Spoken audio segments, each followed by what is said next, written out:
Okay, Ashley.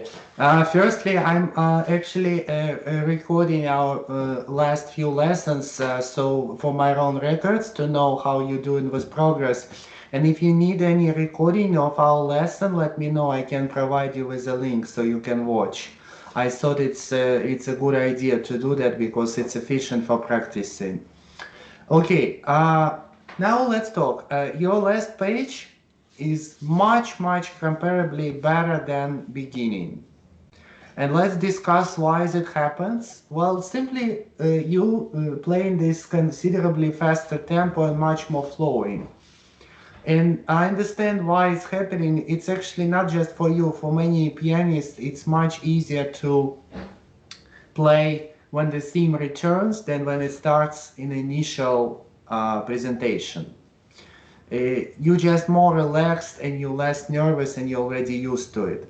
So whenever you start the piece, first thing you need to remember is to imagine like you already played this piece for a while. And then it will be easier, much more natural, and just much more sincere. I think sincerity is a key word here and something we are missing in this piece simply because it comes very well at the end and you need to bring it to the beginning, simply speaking. Now, it's much easier said than done because at the end you already had some story unfolding and drama of the second and third page happening. So you have to imagine like something like this already precedes your beginning, right? It's a nice psychological trick which I recommend you to use. Now, going back with some concrete suggestions, I suggest we start with the end of the piece and then go back. Very last line, this passage going up. Yes, and I recommend you to really stay focused, not so much articulation, but rather focus on the two things, the crescendo going up.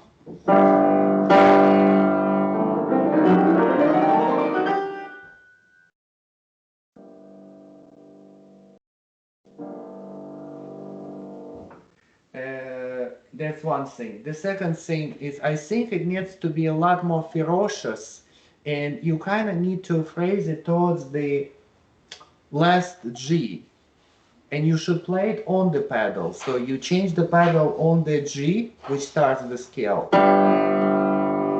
Then you play piano.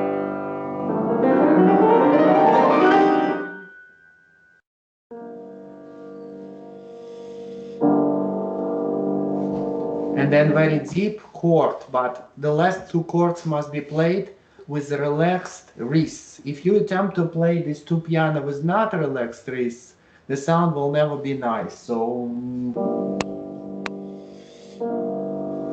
you see how deep it is and kind of mellow. So it should be a complete contrast with that.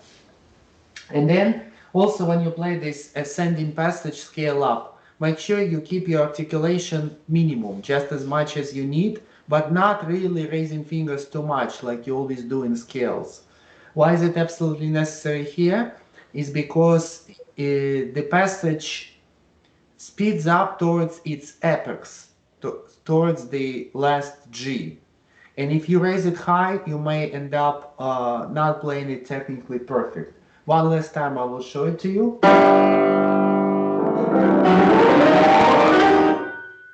And then with the last note, pedal goes off. And then here.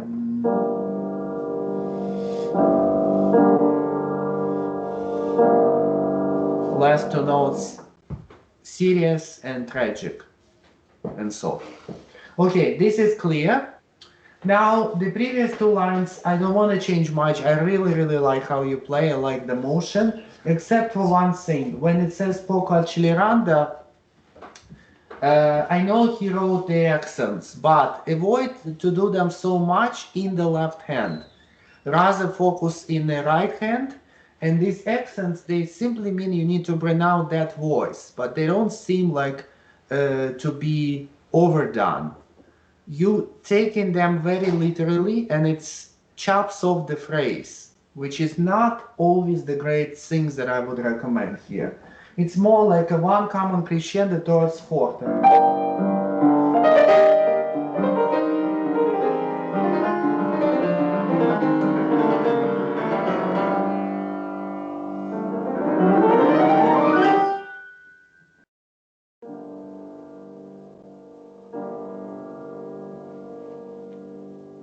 Okay, so that's fine. Now we will do an experiment. Can you play from the second page? I'd like you to play with this place where you have a C bass. I'm not sure if you saw my suggestions. What you do with this is this. One pedal, you catch the bass on the pedal. Now the trick is after this, you return your left hand here and you play it silent.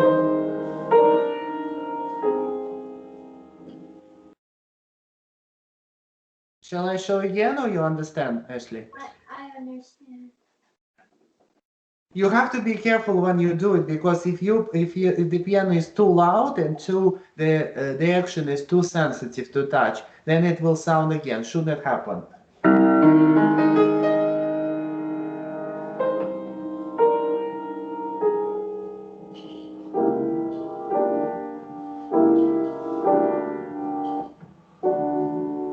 And then immediately tempo.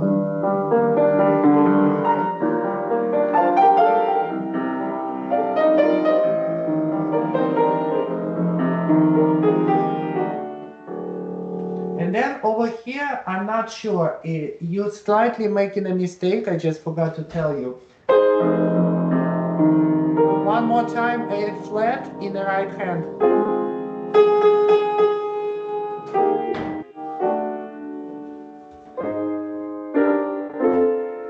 No, A flat.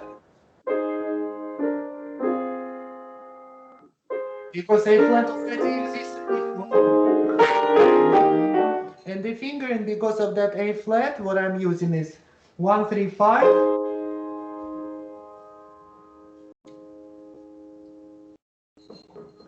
1, 2, 4. Then I jump and I play 1, 3, 5 again. 1, 2, 4. 1, 2, 3. And 3 you need here on that F sharp because it's a strong finger.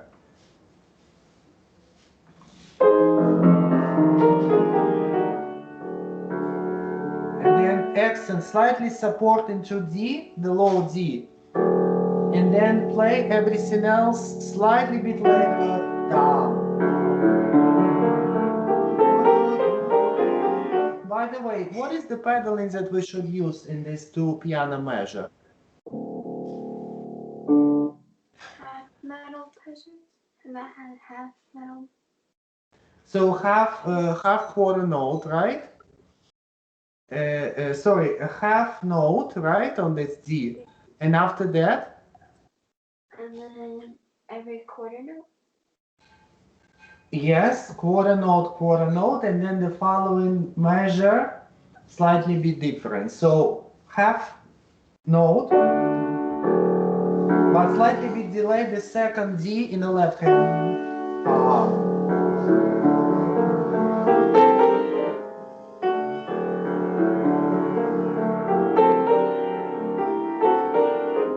Actually, I'm doing something crazy here.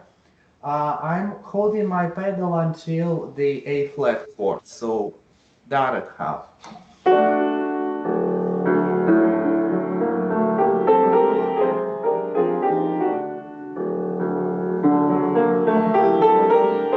And the same thing here.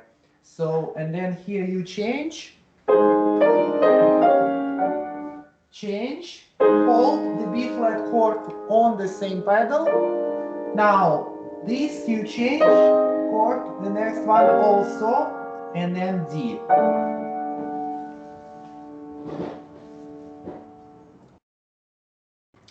Now, Ashley, let's talk. Why do you think such a big pedal necessary? Because it seems like it's a dirty pedal.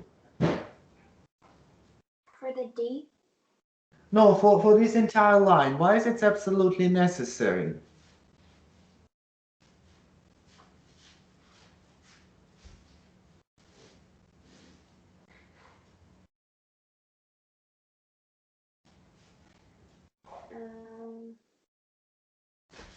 To keep the flow of musical line. Yes, absolutely. Yes, you're correct. And then it's actually difficult place because it's always related to the sound. What you do, you play this chord, deep bass. You see my finger, my pinky almost want to go roots through that D. Now, the rest of the notes really like this linear motion, left hand, and softly.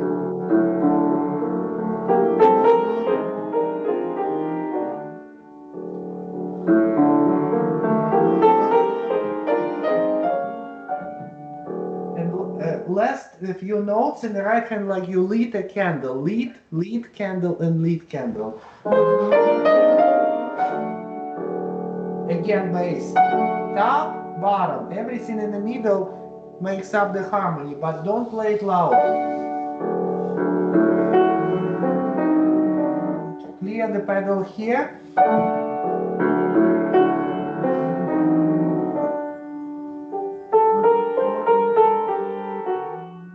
And I deliberately play a wrong pedal. I play all these notes on one pedal because it needs some kind of matted sound. So here, full pedal, half note, change, and another half note pedal. Change, change, change. Okay, let's give it a try.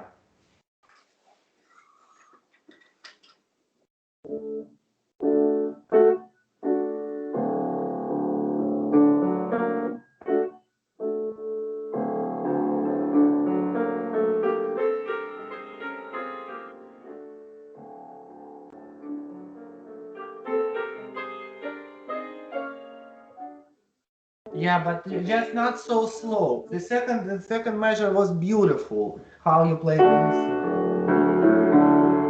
The first one, the same way.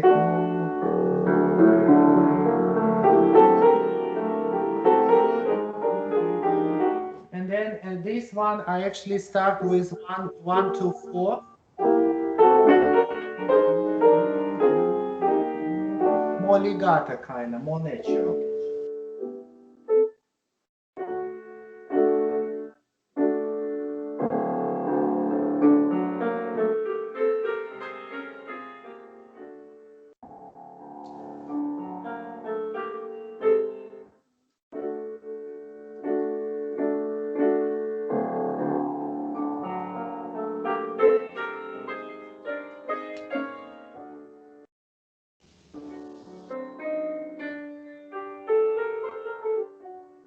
Yes, but not so fast.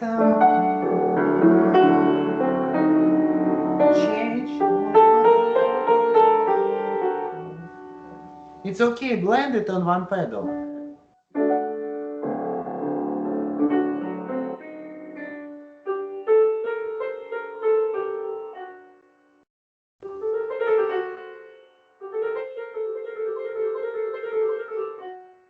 Yes, yes. Make sure you don't play the extra one. It's a 5 times. 1, 2,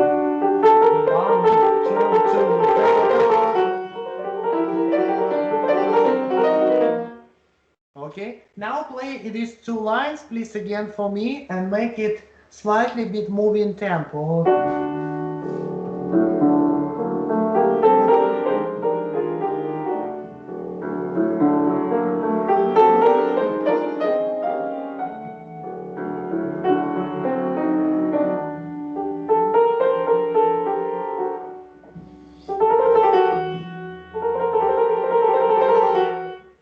More natural everything.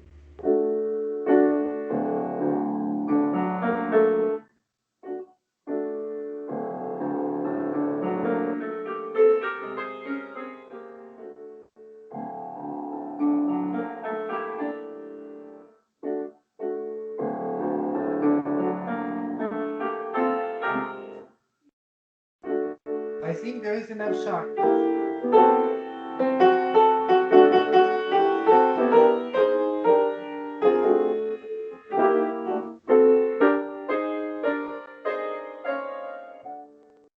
Yeah.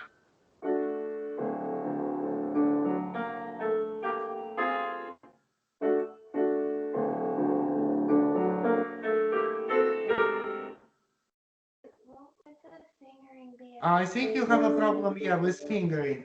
Let's go over this. 1, 2, 4. Then 1, 3, 5. Then I use 1, 2, 4. 1, 3, 5, 1, 2, 4. And then I jump. 1, 3, 5, 1, 2, 4, 1, 2, 3.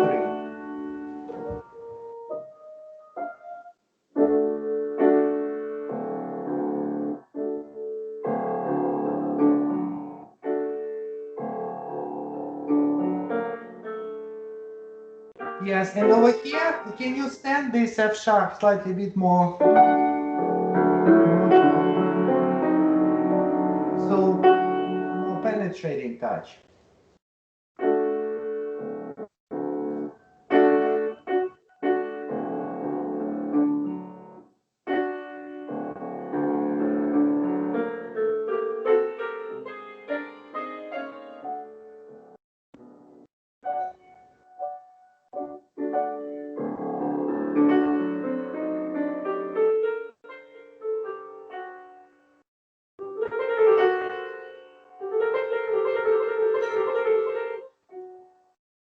Yeah. Don't play an extra time.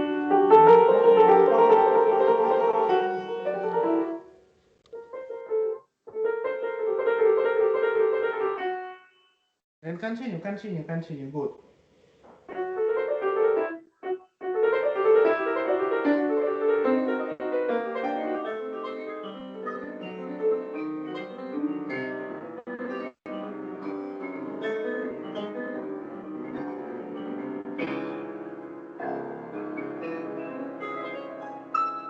Yeah, nice. Much better, Ashley. Bravo. The only thing is do not wait so much because you were waiting for it to arrive to this C minor, C sharp minor so much.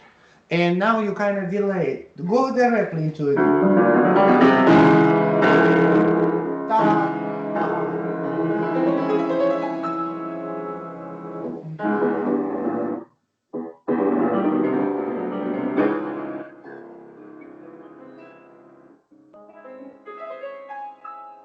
Yes, and all on one pedal. Do not change it.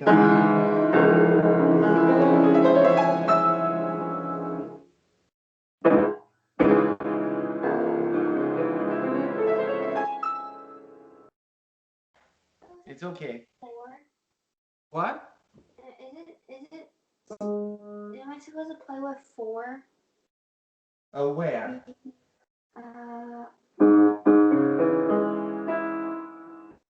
Yeah, well, my fingers are like this. I play 1, 5, 4, 2. So I actually play 3 notes in the left hand, and I come in with the right hand starting from E. 1, 5, 2, 4, 2. Then I play 1, 2, 5, 3, 1, 1, 2, 5, 3, 1, 1, 2, 5. Wait, 1, 2, 5, and then 1, 2, 5, and then 3, 4.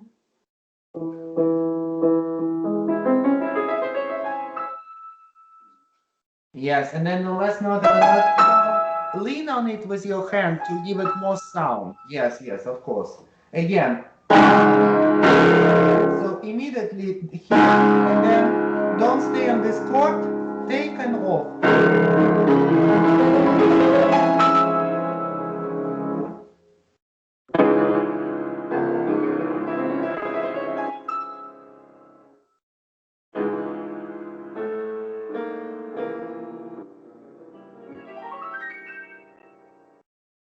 Yes, very nice. Okay, and I personally don't like to take this to rest so much. I try to reduce in my performance them as much as possible, because you have to bring that harmony across the rest onto the next one. It's like a brass, not more than that. Now, do not accent the A and B flat, but rather press on it, like you did in the very Doberman. This goes here.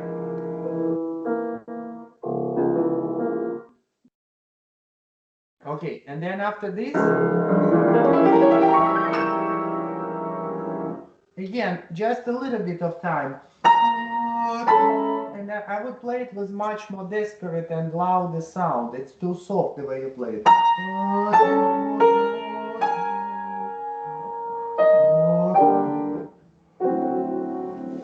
Can we try again?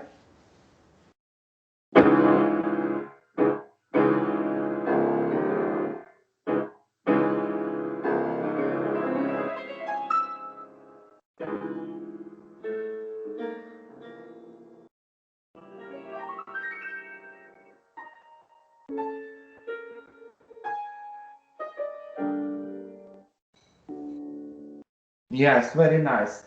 A bit, you have to have a bit more patience here.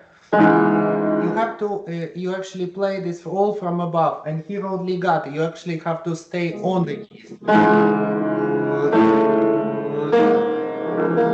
And you pull it back, it's much more stubborn.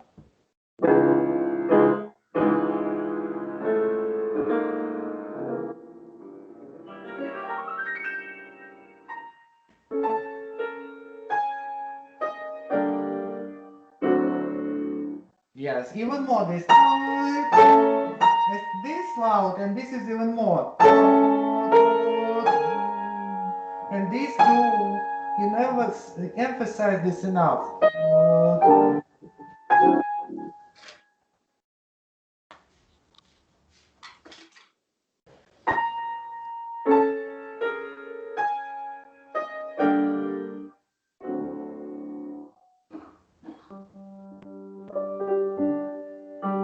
Yes, very good. Okay, let's do a bit of beginning and more natural. Start it also slightly bit faster because how you play the ending and the beginning, it's a two different tempo. Let's make it into one.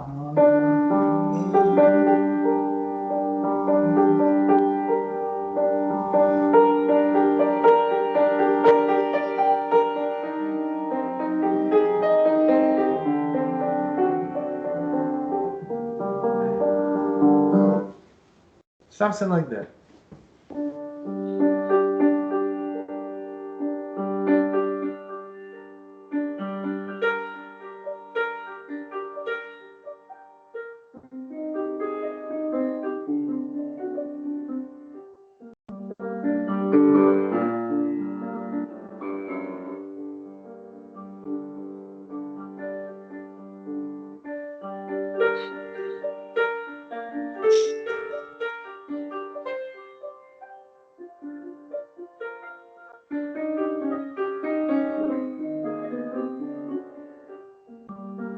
Beautiful, Ashley.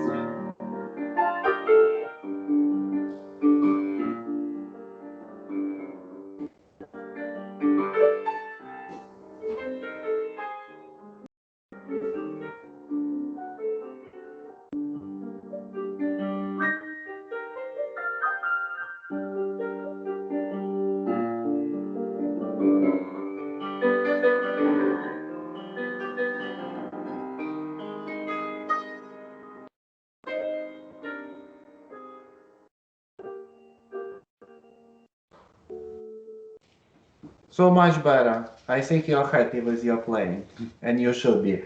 Yeah, just two details over here. Be very careful with the next C. It's a voice, because you played it with an accent and you should not. Because the center of that phrase is E flat. And it's dangerous place because you actually getting rid of this. What I would do ultimately, if you have time for it, I do a double change, double silent change here. I do this.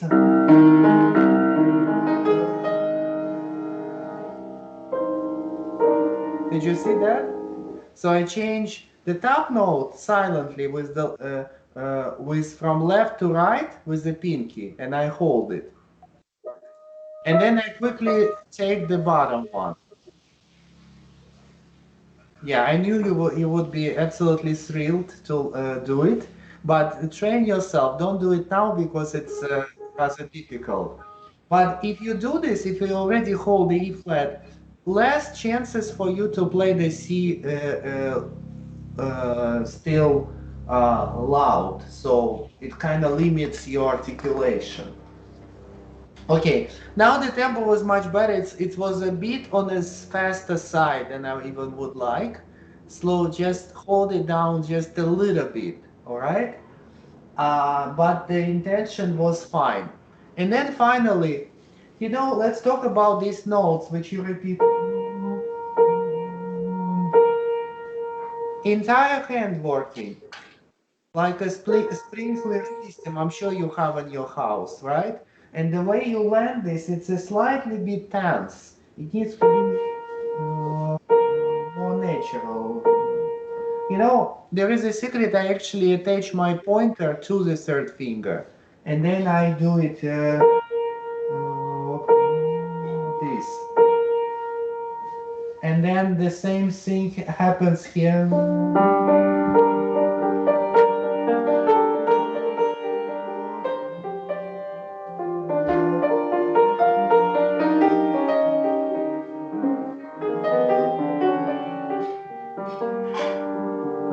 And then when you do ending,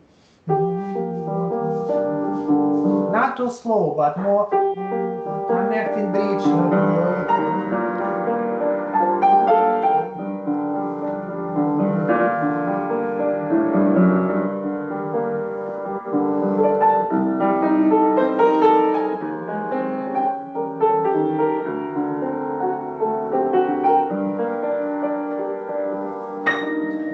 In this one, slightly bit from above, because he takes it all the way to the top. Don't be afraid to play it not from straight from here, so you like rub the sound in, but slightly bit from above.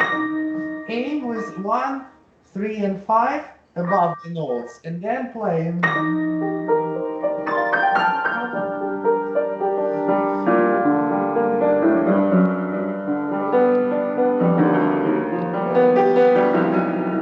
then here, this is a bit competition. Here you start slightly bit emotion, what I call the emotional exaggeration of notes. And the answer in the left hand. Now slightly bit more left hand.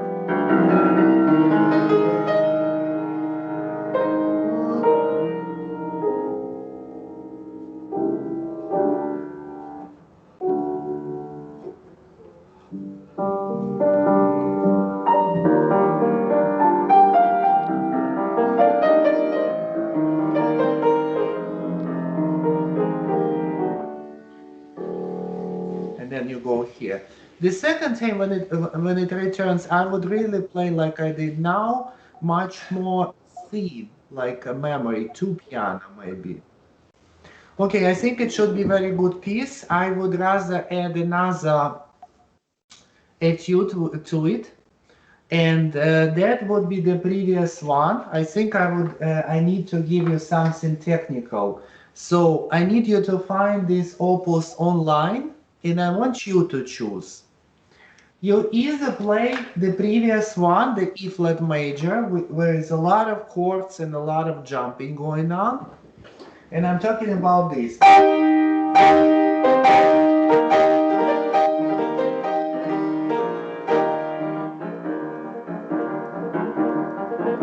This one. It's very beautiful one, but it's difficult, so it will require some work. And it's rather short, it's only 4 pages. You can also play the last in this opus number 9, which is called Volcano. It's a nickname of Volcano. And it might be slightly easier for you in terms of technique, but interpretation it's also not easy. It goes like this.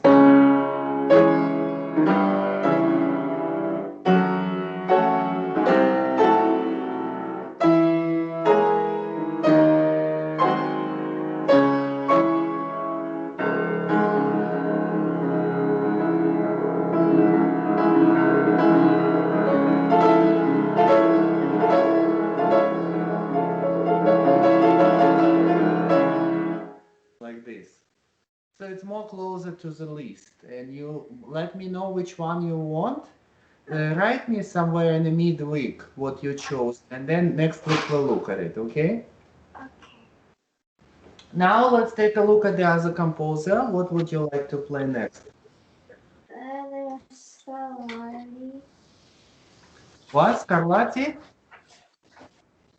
Yeah. Okay.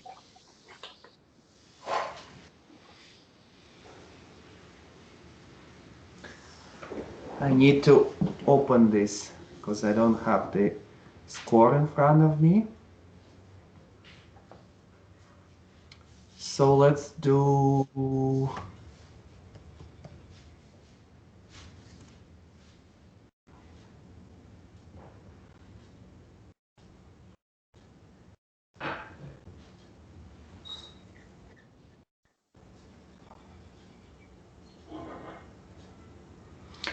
So let's try.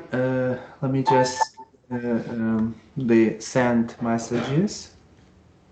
Oh, okay. Okay, let's play it one more time.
Yes, actually, let me stop you here. I know you're eager to play it to the end. Let's work on it a little bit. I know you included already the contrast that I asked you for, right? So there, it sounds better. To me, it seems like it's slightly bit under tempo, to be honest, because it says allegro. So, without being rushing with this structure and texture, I just think it needs to be more flowing. So it's more like a woodwind instrument, flat flute, and then you have a clarinet, and then oboe.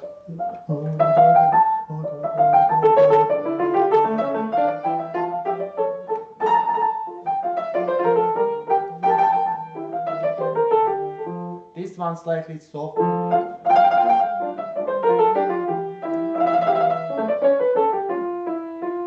So this is how it goes, right?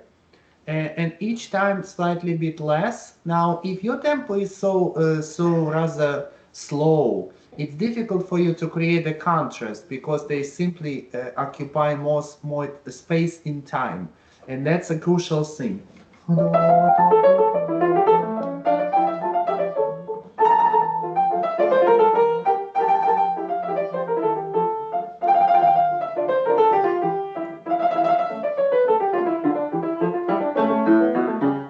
Then, when you start having those accompanying notes of the left hand, I would rather ask you to study left hand separate, at least in the first half or maybe in the second half of the sonata, and hear how it can be done as a melody or maybe two melodies that can be extrapolated from this.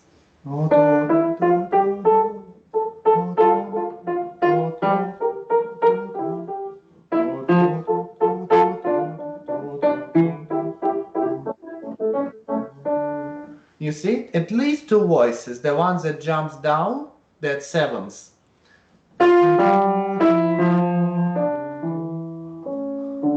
Descending voice, and then this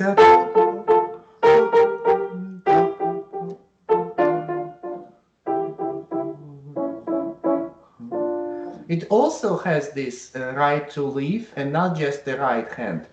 Why am I saying this? Well, Scarlatti is not Bach. He's not so much geared towards the polyphony. But believe it or not, polyphony was engraved in art of all the composers at that time to some extent. It's just in some of the Baroque composers it was more, and in others it was less.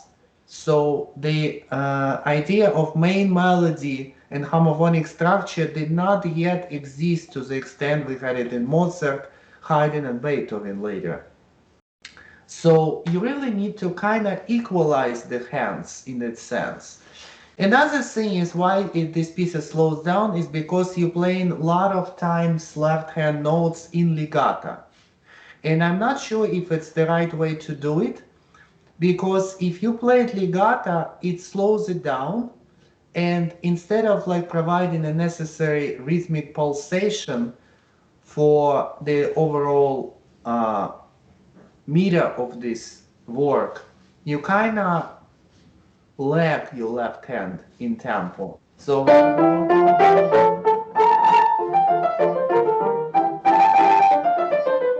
something like this, it needs to be here. Some kind of zip, some kind of energy needs here.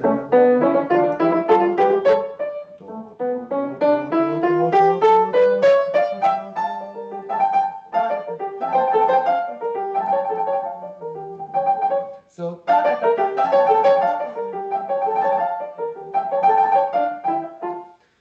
you barely show it like part of the left hand, and it's only about melody and accompaniment. I don't think it's the right strategy for this one. Show one time maybe, yes, trill. But second time on the trill less, show some left hand. One time. And then both of them soft.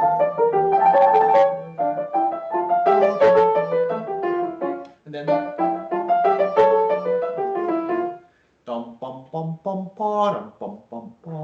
you can connect legato some of these notes, which will be very interesting and very innovative. And I'm playing this section.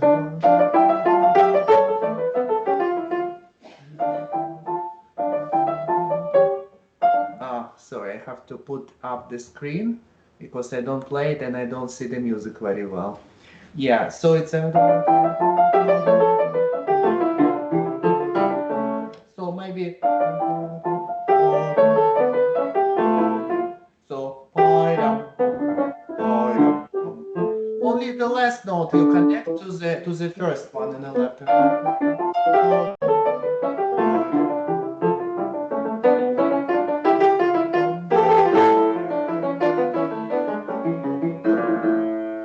And then at the end, because you're really trying to emphasize your character, the tempo slightly gets slower again. Keep it on, right? It's like a little machine, like a sewing machine, this piece.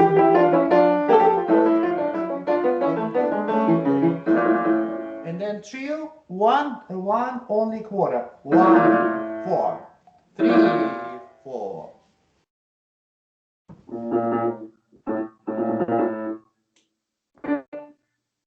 Yes. Do you want to play the first half again, please?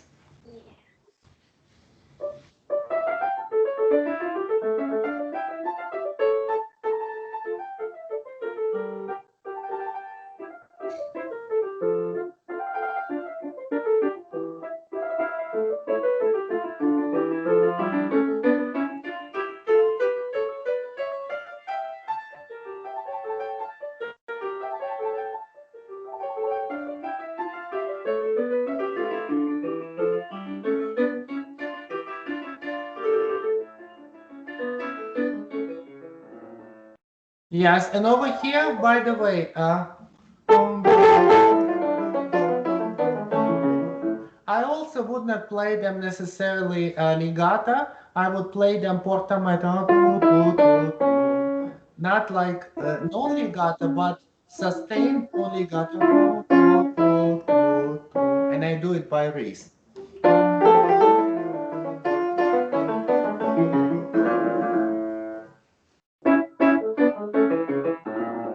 Yes, but more attached to the keyboard. You're playing it slightly like a staccato, and it's not correct. More.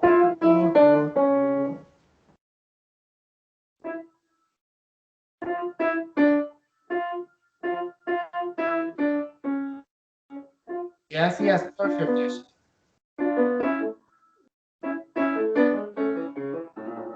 Yes, and left hand light and articulated.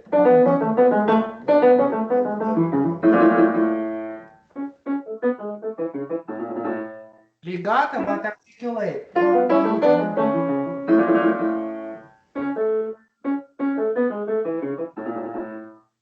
Yes, excellent. Yeah. And then all these notes, left hand, light fingers in articulation, very clear.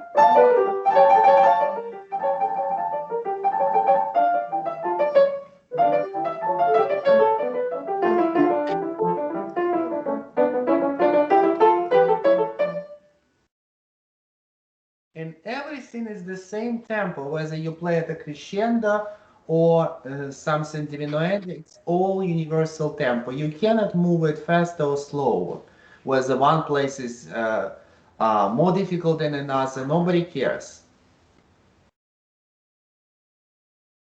Okay, second half, please.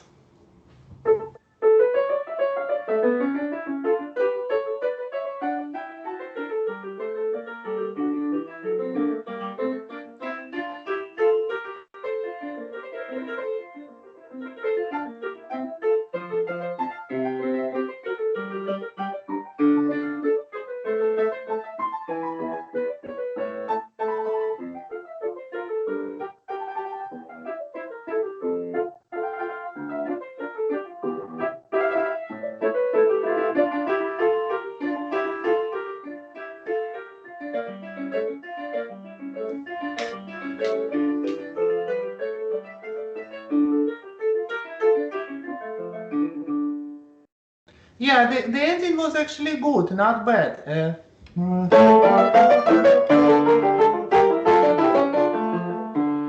Just show slightly bit more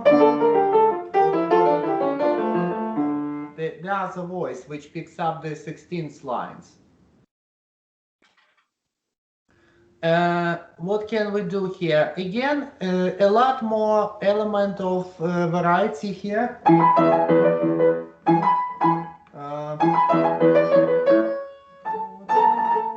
They arrive much more to this part because you will have many ways to go down, at least 4 levels. So you need it.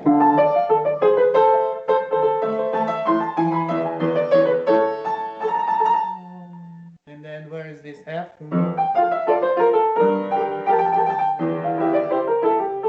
Slightly bit less.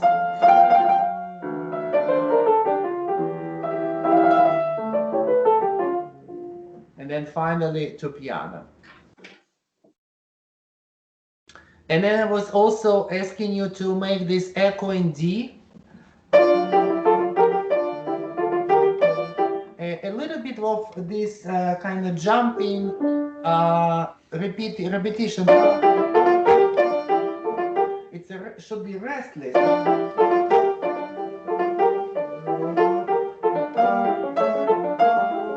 And then more interest in this part, I would lighten up my 16ths. Almost staccato legato with light and big articulation in the left hand. And then, yes, and then right hand more voice. You see combination, pum, pum, pum, and second time softer. Variety during repetitions, that's what you need. Do this second half again, please.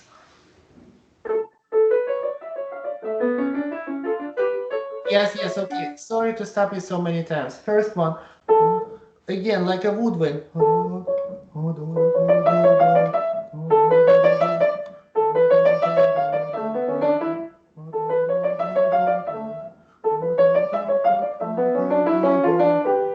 Initiate the conversation.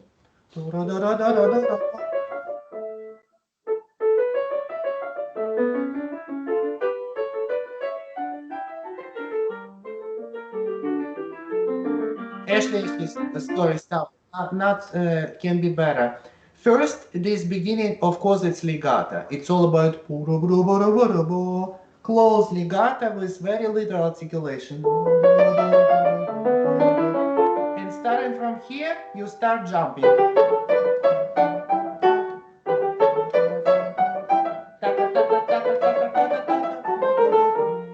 Until you reach that A.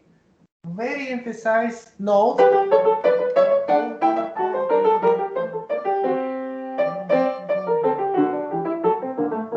And then diminuendo. This is apex. And left hand, of course, non-legato. Piano, and then again crescendo.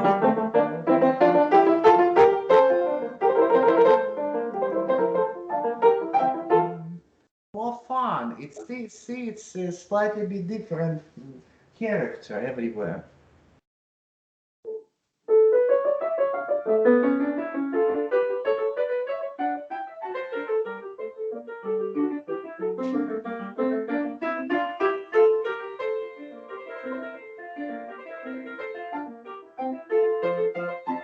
Chord everywhere. Yes, and then when you arrive here, you see this place is actually reaches how many octaves? I think 4 octaves or 3 at least. And because of this wide range, he's like giving you a hint, Ashley, play me louder, at least the first one. So it's like full orchestral sound. And then when you play these sections, rather this,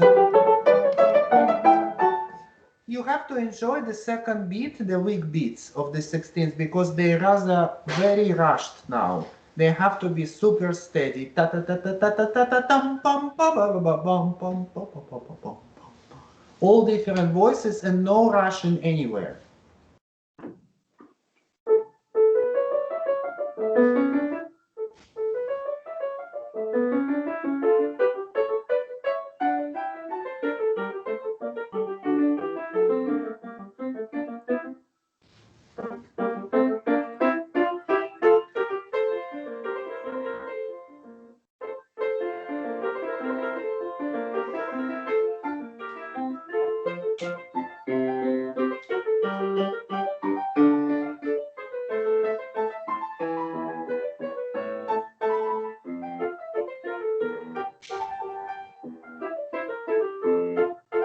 Softer.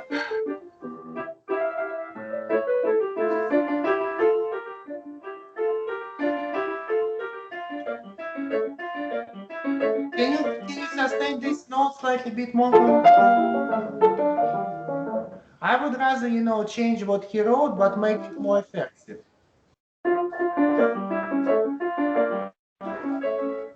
Yes, I would do this. And then second time I would show all 4 notes.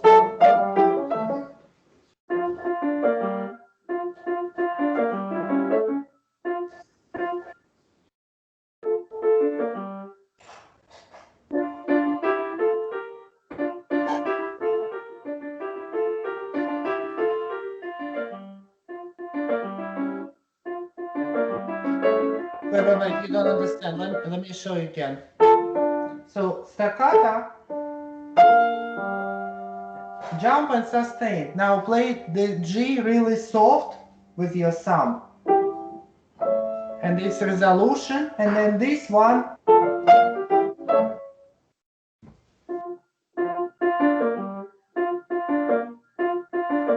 A, you jump off A.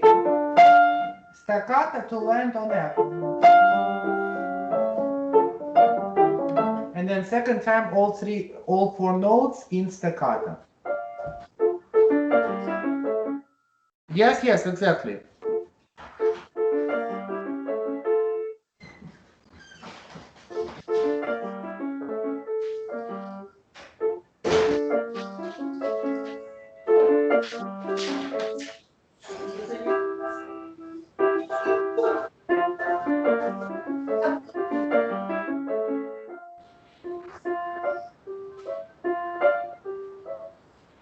Yes, yes. So first time and second time.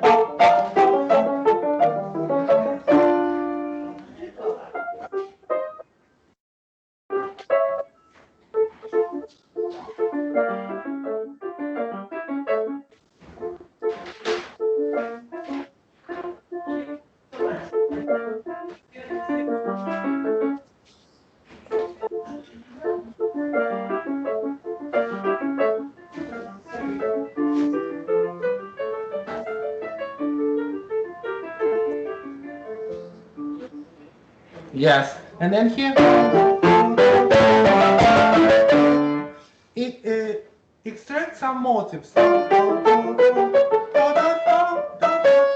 Three note motives.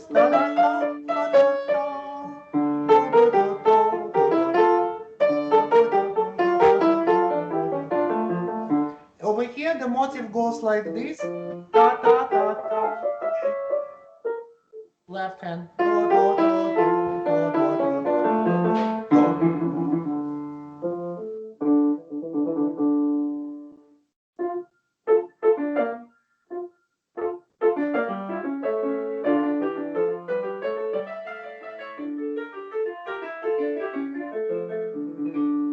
Yes, a little bit more left hand.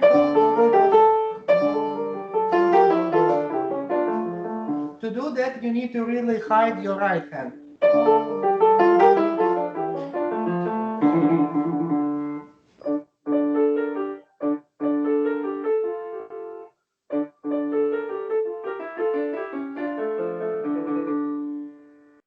Yes, good.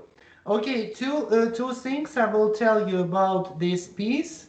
One is I really recommend you because you arrive to pinky, right? Let's know there is no way to avoid it. But what you can do, delay the trill slightly, and after pinky, use pointer and then 3-2. I end on 3. Oh, you end on 3?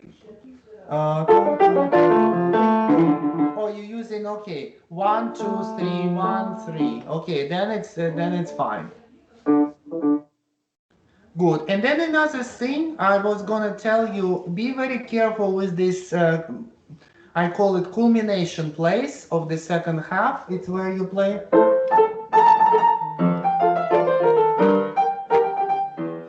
The accompaniment is very good, but be very careful not to play this staccato every single note in the left hand. They have to be more like.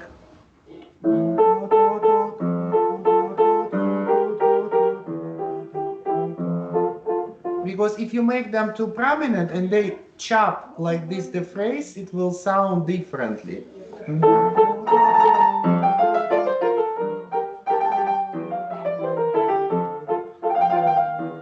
So they have to contribute to the right hand, not overly too staccato. And I think this can be a great piece for you. So let's summarize. First, tempo. Make sure that it's fine and not too crazy, not too like speed ups. Try to find as many voices as you can and as many touches. Lightness, articulation, and then contrasts, right? Try to work on this creatively because I think if you just play notes and repetitions, it doesn't take you anywhere. And then finally, if you can do this all, speed up. Because there are moments when you play non-legato, there are a few places where you play legato. But all the 8 notes, they rather has to be portamento, not legato and not really sharp non-legato staccato. This way. Okay, Ashley, thank you so much. I think today you learned a lot, and I will see you in a week. If you can, send me work in progress on Chopin video. and your Prokofiev. I will comment soon. Mhm. Take care. Have a good one. Bye.